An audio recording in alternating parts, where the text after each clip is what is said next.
মধ্যপ্রাচ্য মানেই আগুন, আর সেই আগুনের সবচেয়ে দীর্ঘস্থায়ী শিখাটার নাম ইরান।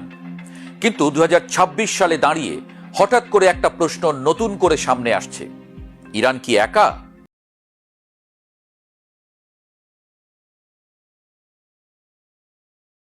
পশ্চিমা গণমাধ্যমে ইরানকে প্রায় তুলে ধরা হয় একঘরে, নিষেধাজ্ঞায় জর্জরিত, চাপে থাকা একটি রাষ্ট্র হিসেবে। গোপন পারমাণবিক কর্মসূচি, ইসরায়েল বিরোধী অবস্থান, যুক্তরাষ্ট্রের সঙ্গে শত্রুতা, সব মিলিয়ে যেন চারদিক থেকে টুটি চেপে ধরা এক দেশ। কিন্তু বাস্তবতা বলছে ভিন্ন কথা। খুব নীরবে, খুব ধীরে, কিন্তু অত্যন্ত পরিকল্পিতভাবে ইরান তার চারপাশে গড়ে তুলেছে এমন একটি শক্তি বলয়, যা শুধু তাকে রক্ষা করছে না, বরং গোটা বৈশ্বিক শক্তির ভারসাম্যকে নতুন করে সংজ্ঞায়িত করছে। এই বলয়ের সবচেয়ে দৃশ্যমান স্তম্ভ রাশিয়া ও চীন। শত্রুর শত্রু আমার বন্ধু, এই নীতিতে রাশিয়াকে পাশে পাচ্ছে ইরান। ইউক্রেন যুদ্ধের পর রাশিয়া যখন পশ্চিমা নিষেধাজ্ঞার চাপে কোণঠাসা, তখন মস্কোর জন্য ইরান আর সমস্যার দেশ নয়, বরং প্রয়োজনীয় মিত্র। ইরানের ড্রোন, সামরিক সরঞ্জাম ও প্রযুক্তি রাশিয়ার যুদ্ধক্ষেত্রে ব্যবহার হয়েছে, এটা আর গোপন নয়। এবার দাম চুকানোর পালা। সাহায্যের বিনিময়ে রাশিয়া দিয়েছে কূটনৈতিক ঢাল। জাতিসংঘ নিরাপত্তা পরিষদে ইরানের বিরুদ্ধে কঠোর কোনো প্রস্তাব এলেই মস্কোর ভেটো ইরানের সবচেয়ে বড় নিরাপত্তা বীমা হয়ে দাঁড়িয়েছে। এই সম্পর্ক কোনো আনুষ্ঠানিক সামরিক জোট নয়, কিন্তু বাস্তবে এটি একটি কার্যকর কৌশলগত অংশীদারত্ব। পশ্চিমা চাপ যত বাড়ছে, মস্কো তেহরান সম্পর্ক ততই গভীর হচ্ছে। চীনের সমর্থন আবার আরও ভিন্ন মাত্রার। কম শব্দ, কাজ বেশি। বেইজিং জানে ভবিষ্যতের বিশ্ব অর্থনীতি জ্বালানির উপর দাঁড়িয়ে, আর মধ্যপ্রাচ্যের শক্তির সমীকরণে ইরানকে বাদ দিয়ে কোনো হিসাবই চলে না। মার্কিন নিষেধাজ্ঞা উপেক্ষা করেই চীন নিয়মিত ইরানের তেল আমদানি করছে। এই একটিমাত্র সিদ্ধান্তই ইরানের অর্থনীতিকে পুরোপুরি ভেঙে পড়া থেকে বাঁচিয়ে রেখেছে।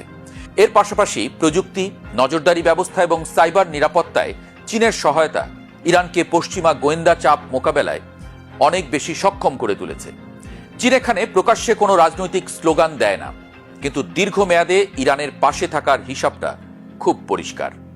তবে ইরানের শক্তির সবচেয়ে বড় অংশ রাষ্ট্রীয় মিত্রদের বাইরে। এটি হলো প্রতিরোধের অক্ষ শক্তির দল।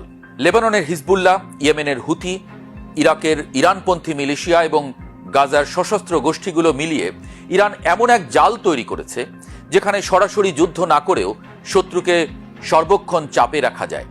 এই নেটওয়ার্ক ইরানকে দিয়েছে কৌশলগত গভীরতা। অর্থাৎ তেহরানের উপর সরাসরি হামলা মানেই শুধু ইরানের সঙ্গে যুদ্ধ নয়, একসঙ্গে কয়েকটি ফ্রন্ট খুলে যাওয়ার ঝুঁকি। হিজবুল্লাহ এই অক্ষের সবচেয়ে শক্তিশালী অংশ। লেবাননে অবস্থান করলেও তাদের অস্ত্র ভাণ্ডার এবং যুদ্ধ ক্ষমতা অনেক রাষ্ট্রের নিয়মিত সেনাবাহিনীর চেয়েও বেশি। ইসরায়েলের জন্য হিজবুল্লাহ মানে উত্তর সীমান্তে স্থায়ী আতঙ্ক, আর এই আতঙ্কই ইরানের সবচেয়ে বড় প্রতিরোধ শক্তি। ইয়েমেনের হুথিরা আবার যুদ্ধটাকে নিয়ে গেছে সমুদ্রপথে। লোহিত সাগর এবং গুরুত্বপূর্ণ বাণিজ্যিক নৌপথে হামলার মাধ্যমে তারা প্রমাণ করেছে ইরানের প্রভাব শুধু স্থলভাগে সীমাবদ্ধ নয়, বিশ্ব বাণিজ্যের শিরায় চাপ দিতে পারাও এখন তেহরানের কৌশলগত সক্ষমতার অংশ। রাষ্ট্রীয় পর্যায়ে আবার বিশ্বে ইরানের সবচেয়ে গুরুত্বপূর্ণ মিত্র সিরিয়া।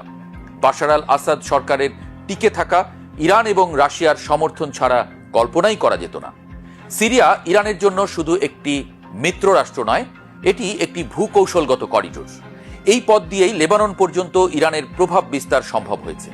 এই করিডোর ভেঙে পড়া মানেই ইরানের আঞ্চলিক কৌশলে বড় ধাক্কা। সে কারণেই তেহরান সিরিয়াকে যে কোনো মূল্যে ধরে রাখতে চায়।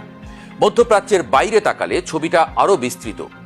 উত্তর কোরিয়ার সঙ্গে ইরানের সম্পর্ক দীর্ঘদিনের এবং বেশিরভাগটাই পর্দার আড়ালে। ক্ষেপণাস্ত্র প্রযুক্তি এবং সামরিক গবেষণায় এই দুই দেশের সহযোগিতা পশ্চিমা গোয়েন্দাদের জন্য বড় উদ্বেগের কারণ। আরেকটি গুরুত্বপূর্ণ মোড় এসেছে আন্তর্জাতিক জোট ব্রিক্স থেকে। ব্রিক্সে ইরানের অন্তর্ভুক্তি তাকে এমন একটি প্ল্যাটফর্মে নিয়ে গেছে যেখানে যুক্তরাষ্ট্রের সরাসরি নিয়ন্ত্রণ নেই।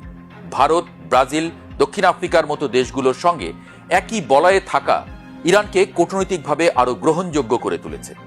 যদিও তারা সরাসরি সামরিক মিত্র নয়, তবে সব মিলিয়ে 2026 সালের বাস্তবতায় ইরান আর কোনো বিচ্ছিন্ন রাষ্ট্র নয়। তার পাশে আছে পরাশক্তি, আছে আঞ্চলিক সশস্ত্র নেটওয়ার্ক, আছে বিকল্প অর্থনৈতিক এবং কূটনৈতিক বলয়। এই সমর্থনই পশ্চিমা চাপ সত্ত্বেও ইরানকে টিকে থাকার শক্তি দিচ্ছে। প্রশ্ন এখন একটাই, এই শক্তি কি মধ্যপ্রাচ্যে স্থিতিশীলতা আনবে, নাকি আরো বড় কোনো সংঘাতের দিকে ঠেলে দেবে বিশ্বকে? উত্তর যাই হোক, একটি বিষয় পরিষ্কার, ইরান আর একা নয়।